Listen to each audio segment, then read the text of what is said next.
안녕하세요. 정말이지 요즘 인공지능, 그러니까 AI 발전 속도가 눈부십니다. 네, 정말 빠르죠. 근데 이 AI를 실제로 돌리려면 엄청난 컴퓨팅 파워, 인프라가 필요하잖아요. 맞습니다. 그게 핵심이죠. 이 인프라 시장 경쟁이 또 상상 이상으로 치열해요. 그중에서도 특히 최근 몇 년 새 정말 무섭게 치고 올라오는 회사가 있습니다. 바로 코어위브죠. 코어위브. 네, 요즘 정말 뜨겁죠. 처음에는 약간 생소했을 수도 있는데 이제는 오픈 AI, 마이크로소프트, 메타 이런 큰 기업들 있잖아요. 네네, 하이퍼스케일러들이죠. 이런 기업들이 필요로 하는 고성능 컴퓨팅에 거의 핵심 공급자로 떠올랐어요. 단순 GPU 클라우드 업체에서 시작해서 이제는 AI 시대에 정말 중요한 플레이어가 된 거죠. 네, 맞아요. 그 성장세가 정말 놀랍습니다. 궁금하지 않으신가요? 코어위브가 대체 어떻게 이렇게 폭발적으로 성장했는지, 그리고 앞으로 이 AI 혁명이 계속될 텐데 그 다음 단계에서 성장을 이어가기 위해 어떤 큰 그림을 그리고 있는지, 네, 그 전략이 정말 궁금하긴 합니다. 오늘 그래서 코어위브가 단순한 부품 공급을 넘어서 장기적인 AI 인프라 플랫폼으로 어떻게 진화하려고 하는지 그 핵심 전략 세 가지를 중심으로 한번 깊이 파고들어 보려고 합니다. 자, 한번 제대로 들여다볼까요? 네, 좋습니다. 자, 먼저 코어위브의 가장 확실하고 즉각적인 성장 기회부터 보죠. 이미 확보한 고객들, 그 핵심 고객들로부터 더 많은 사업을 따내는 겁니다. 기존 고객 집중 전략이군요. 네, 오픈 AI, 마이크로소프트, 메타 같은 회사들은 AI 모델을 학습시키고 또 그걸 실제 서비스에 적용, 그러니까 추론이라고 하죠. 네, 추론. 중요하죠. 여기에 필요한 컴퓨팅 파워 사용량을 정말 기하급수적으로 늘리고 있거든요. 맞습니다. 여기서 중요한 건 효율성인 것 같아요. 일단 코어위브가 특정 고객, 예를 들어 오픈 AI를 위해 맞춤형 GPU 클러스터, 그러니까 엄청난 수의 GPU 묶음을 딱 구축하고 나면요. 예, 그 고객이 우리 용량 더 필요해요 할 때 훨씬 빠르고 비용 효율적으로 대응할 수 있게 되는 거죠. 이미 인프라, 도구, 서비스 연동 이런 게 다 돼 있으니까요. 아하, 그렇군요.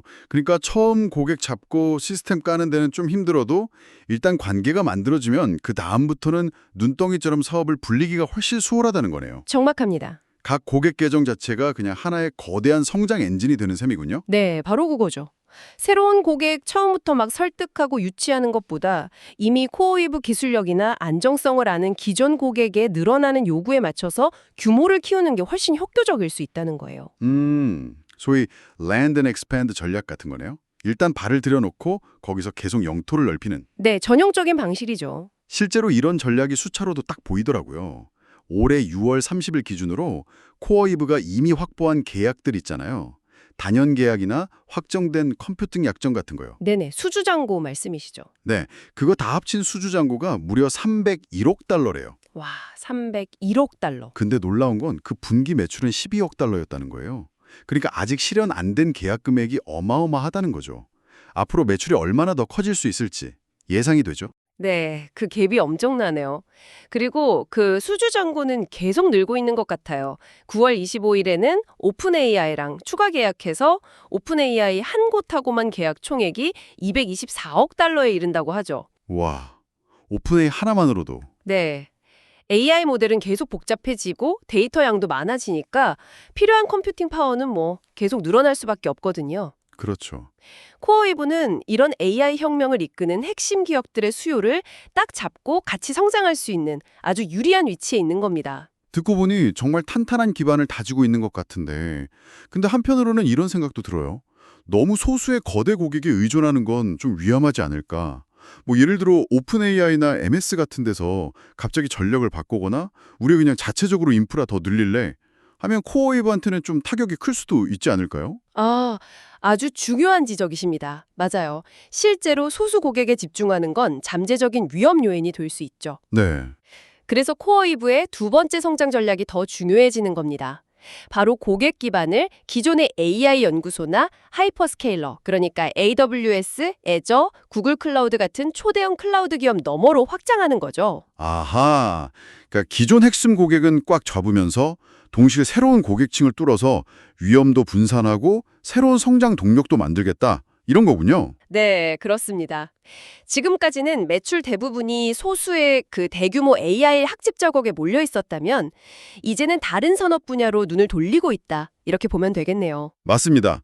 이제 막 대규모 컴퓨팅 파워, 특히 GPU 기반 병렬 컴퓨팅이 필요한 산업들이 다음 성장 웨이브를 만들 걸로 보고 있는 거죠. 예를 들면 복잡한 금융시장 모델링, 네, 렌더링. 또 제조업에서 복잡한 공정 시뮬레이션 같은 것들이요. 와, 정말 다양한 분야네요. 특히 요즘 생성형 AI, 뭐 챗GPT나 이미지 만드는 AI 같은 게 확 뜨면서 이런 걸 자기네 서비스나 업무에 넣으려는 회사들이 진짜 많아졌잖아요. 바로 그 지점입니다. 점점 더 많은 기업들이 뭐 비싼 데이터 센터 직접 짓거나 복잡한 GPU 클러스터 운영할 여력은 없는데 AI 기술은 쓰고 싶고 고성능 컴퓨팅 자원은 필요하고 이런 상황인 거죠. 그렇죠. 코어위브는 바로 이런 기업들한테 아주 매력적인 대안이 될 수 있어요. 필요할 때 필요한 만큼 GPU 컴퓨팅 파워를 빌려 쓸 수 있게 해주면서도 종종 하이퍼스케일러보다 특정 작업에서는 지연 시간, 그러니까 레이턴시가 더 짧고 가격 대비 성능도 더 좋게 나올 수 있다는 모델을 내세우고 있거든요. 물론 뭐 아직까지는 코어웨이브 매출 상당 부분이 기존 AI 연구소나 하이퍼스케일러들과의 파트너십에서 나오긴 하겠죠. 네, 그건 맞습니다. 하지만 새로운 산업 분야로 진출하려는 움직임도 이제 구체화되고 있어요. 대표적인 게 최근 발표된 모놀리스 AI 인수 계획이죠. 아, 모놀리스 AI. 그 회사는 뭐 하는 건가요? 거기는 복잡한 물리 현상이나 엔지니어링 문제를 푸는데 AI랑 머신러닝을 접목하는 데 좀 특화된 기업이에요. 오, 그럼 인수를 한다는 건 네, 이 모놀리스 AI 인수는 코어이브가 그냥 범용 컴퓨팅 파워만 빌려주는 게 아니라 특정 산업, 특히 뭐 제조업이나 엔지니어링 분야 고객들한테 필요한 소프트웨어랑 전문성까지 다 합쳐서 이른바 풀스택 플랫폼을 제공하겠다는 의지를 보여주는 거죠. 아, 단순히 하드웨어 임대가 아니라 솔루션까지 제공하겠다. 그렇죠. 고객이 진짜 문제를 해결하는 데 필요한 걸 통으로 제공하겠다 이런 겁니다. 만약에 코어위브가 오픈 AI랑 협력해서 성공한 것처럼 이런 새로운 산업 분야, 뭐 자동차 설계나 항공우주 같은 데서 몇 군데만이라도 성공적으로 그걸 재현할 수 있다면 와, 성장 잠재력이 진짜 어마어마할 것 같은데요? 물론입니다. 그 가능성은 정말 크죠. 하지만 여기서 또 중요한 질문은 이거예요.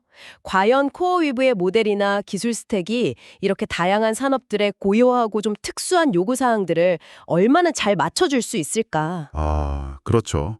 산업마다 다를 테니까. 네, 그리고 각 산업별로 경쟁력 있는 솔루션을 얼마나 빨리 만들어서 제공할 수 있을까 하는 점이죠.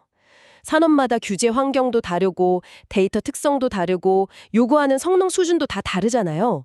이게 결코 쉬운 과제는 아닐 겁니다. 그리고 인수라는 게 항상 성공적인 통합으로 이어지는 것도 아니고요. 기술 시너지도 중요하지만 조직 문화 통합 같은 것도. 맞습니다. 그것도 아주 중요한 과제죠. 그렇군요.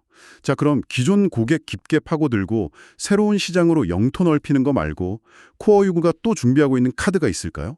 아마 이런 공격적인 확장을 좀 뒷받침할 수 있는 뭔가 근본적인 경쟁력 강화랑 관련이 있을 것 같은데요. 네, 맞습니다. 바로 세 번째 핵심 전략축인 수직 통합, 버티컬 인티그레이션입니다. 수직 통합이요? 네, 쉽게 말하면 클라우드 서비스를 제공하는 데 필요한 여러 단계들 있잖아요. 이걸 다른 회사에 맡기지 않고 가능한 한 많은 부분을 코어이브가 직접 소유하고 통제하겠다는 전략이에요. 뭐 자동차 회사가 엔진부터 디자인, 조립 라인까지 다 직접 관리하는 거랑 좀 비슷하다고 볼 수 있죠. 수직 통합이라? 구체적으로 어떤 움직임들이 있나요? 좀 더 설명해 주실 수 있나요? 가장 대표적인 게 최근에 발표된 코어 사이언티픽 인수 시도입니다. 코어 사이언티픽. 어디서 들어본 것 같은데요? 아, 비트코인 채굴. 네, 맞아요. 북미 최대 규모의 비트코인 채굴 업체 중 하나였는데 동시에 대규모 데이터 센터 운영 능력하고 전력 확보 능력에 강점이 있는 회사예요. 이 거래가 만약 성사된다면 코어웨이브는 AI 인프라 운영의 핵심 병목 지점, 그러니까 안정적인 전력 공급이랑 데이터 센터 공간 확보에 대한 직접적인 통제권을 갖게 되는 거죠. 아, 전력이란 데이터 센터 공간. AI 모가를 돌리는데 전기 엄청 먹고 그 비싼 GPU들 둘 물리적인 공간도 당연히 필요하잖아요. 그렇죠. 핵심 중에 핵심이죠. 근데 제가 알기로 코어 사이언티픽이 과거에 파산보호 신청했던 이력도 있지 않나요? 그런 위험 부담을 안고도 인수를 추진하는 이유가 뭘까요? 아, 예리하시네요. 좋은 질문입니다. 코어 사이언티픽의 과거 재정적 어려움은 분명히 고려해야 할 위험 요소죠. 네. 하지만 코어이브 입장에서는 그 위험을 감수할 만큼 얻는 이익이 크다고 판단했을 가능성이 높아요. 왜냐하면 제3자 데이터 센터 호스팅 업체에 의존하면 갑자기 비용이 확 올라가거나 전력 부족 사태가 터졌을 때 되게 취약해질 수 있거든요. 아, 그렇죠. 외부 요인에 휘둘릴 수 있겠네요. 네. 근데 직접 데이터 센터랑 전력 인프라를 딱 쥐고 있으면 이런 외부 변수 영향을 확 줄이고 장기적으로 더 안정적이고 예측 가능한 비용 구조를 가져갈 수 있는 거죠. 단순히 비용 절감 차원을 넘어서 사업의 안정성이랑 확장성을 확보하기 위한 전략적인 투자다. 이렇게 볼 수 있겠군요. 지금 당장 돈 들여서 설비 투자, 캐펙스 하는 게, 그러니까 건물이나 장비 같은 거 사는 게 미래 몇 세대에 걸친 GPU 기술 발전을 계속 뒷받침할 수 있는 아주 튼튼한 기반이 되는 셈이네요. 정확합니다. 그리고 더 나아가서 코어 위브 수직 통합은 이런 물리적인 인프라에만 그치지 않아요. 이 사람들이 자기들이 가진 수많은 GPU들의 활용률을 최대한 끌어올리려고 오케스트레이션 소프트웨어랑 자동화 도구 개발에도 엄청 투자하고 있거든요. 오케스트레이션 소프트웨어? 그게 뭐죠? 약간 지휘자 같은 건가요? 네, 비유가 아주 적절합니다. 마치 오케스트라 지휘자처럼 복잡하게 얽힌 수많은 컴퓨터 시스템이랑 작업들을 가장 효율적으로 관리하고 조율해주는 소프트웨어라고 보시면 돼요. 아하. 그러니까 하드웨어, 즉 데이터 센터나 GPU뿐만 아니라 그걸 최적으로 돌리는 소프트웨어까지 직접 개발하고 통제해서 노는 자원 없이 효율성을 극대화하겠다. 결국 이게 수익성 개선으로 이어질 테고요. 네, 그렇습니다. 하드웨어랑 소프트웨어 스택 전체를 직접 제어할 때 얻을 수 있는 최적화의 이점은 정말 상당합니다. 요약하자면 코어위브의 수직 통합 전략은 단순히 덩치 키우기를 넘어서 AI 시대라는 이 거대한 파도 속에서 흔들리지 않고 지속 가능한 성장을 하기 위한 회복력, resilience, 그리고 통제력, 컨트롤을 확보하려는 노력이라고 볼 수 있어요. 앞으로 10년 혹은 그 이상 갈 AI 확장에 대비하는 포석인 셈이죠. 이 같은 기존 핵심 고객과의 관계를 더 끈끈하게 만들면서 그 안에서 매출을 키우고, 네, 깊게 파고들기. 둘째, 금융, 제약, 제조업 같은 새로운 산업 분야로 고객 기반을 넓히고, 그렇죠. 영토 확장. 그리고 셋째, 데이터 센터, 전력, 운영 소프트웨어 같은 인프라 스택의 핵심 요소들을 직접 소유하고 통제하는 수직 통합을 강화한다. 네, 기반 다지기죠. 이 세 가지 전략이 서로 맞물려 돌아가면서 시너지를 내는 그림을 그리고 있는 겁니다. 기존 고객의 안정적인 수요가 딱 버텨주고 새로운 시장 개척으로 성장 동력을 여러 개 만들고 수직 통합을 통해서 이 모든 걸 뒷받침할 경쟁력이랑 효율성을 확보하는 그런 선순환 구조를 만들려는 거죠. 이게 결국 우리 여러분께 시사하는 바는 뭘까요? 코어위브라는 회사가 AI라는 이 거대한 시대적 흐름을 정말 제대로 읽고 있고 그 흐름을 타기 위해서 아주 영리하고 전략적으로 움직이고 있다. 이 점 아닐까요? 네, 그렇게 볼 수 있습니다. 이런 전략들은 단순히 단기적인 매출 늘리기를 넘어서 앞으로 몇 년간 지속될 수 있는 기하급수적인 성장의 발판을 지금 마련하는 과정이라고 봐야 해요. 물론 각 전략에는 아까 말씀드린 것처럼 잠재적인 위험이나 도전 과제들이 분명히 존재합니다. 예를 들어 거대 고객 의존도 문제라던가 새로운 산업에 들어가는 게 생각보다 어려울 수도 있고 또 큰 회사 인수하고 나서 통합하는 문제 같은 것들이요. 네, 쉽지 않겠죠. 그럼에도 불구하고 코어위브가 보여주는 성장 속도랑 이 전략적인 방향성은 AI 산업의 미래를 우리가 가늠해 볼 때 정말 중요한 관전 포인트임에는 틀림없어요. 투자자 관점에서 보시든 아니면 단순히 기술이나 산업 변화에 관심 있는 분으로서 보시든 코어위브의 다음 행보를 주목해야 할 이유는 충분합니다. 그렇죠. 그 움직임 하나하나가 AI 인프라 시장의 미래 판도를 바꿀 수도 있는 잠재력을 가진 거니까요. 맞습니다. 오늘 우리는 코어위브가 어떻게 단순히 GPU 클라우드 제공업체를 넘어서 AI 시대를 떠받치는 핵심 인프라 기업으로 거듭나려고 이렇게 다각적인 전략을 펼치고 있는지 좀 깊이 있게 살펴봤습니다. 기존 고객과의 유대를 강화하고 새로운 시장을 계속 두드리고 동시에 인프라의 근간까지 직접 틀어지려는 야심찬 계획들이 참 인상적이었습니다. 네, 그렇죠. 여기서 마지막으로 여러분께 한 가지 좀 생각해 볼 질문을 던져드리고 싶어요. 어떤 걸까요? 자, 코어위브가 지금처럼 데이터 센터, 전력, 소프트웨어 이런 인프라 통합이랑 확장에 집중하는 전략을 성공적으로 계속 이어간다고 한번 가정해 봅시다. 그렇다면 장기적으로 봤을 때 AI 인프라 시장에서 정말 확실한 지배력을 가지려면 코어이브가 다음으로 예측하고 미리 통제해야 할 또 다른 핵심 병목 지점은 과연 뭐가 될 수 있을까요? 다음 병목 지점이라. 혹시 미래 AI 연산에 꼭 필요한 새로운 유형의 하드웨어나 네트워킹 기술일까요? 아니면 숙련된 AI 인력을 확보하는 걸까요? 흥미로운 질문이네요. 혹은 다른 관점에서 한번 생각해 볼 수도 있어요.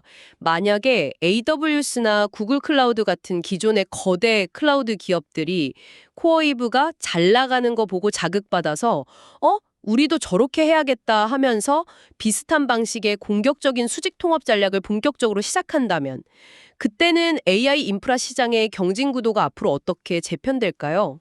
와, 정말 생각해 볼 거리가 많네요. 네, 이런 질문들을 한번 곱씹어 보시는 것이 앞으로 펼쳐질 코어이브의 여정뿐만 아니라 AI 산업 전체의 미래를 더 넓고 깊게 이해하시는데 좋은 출발점이 될 거라고 생각합니다.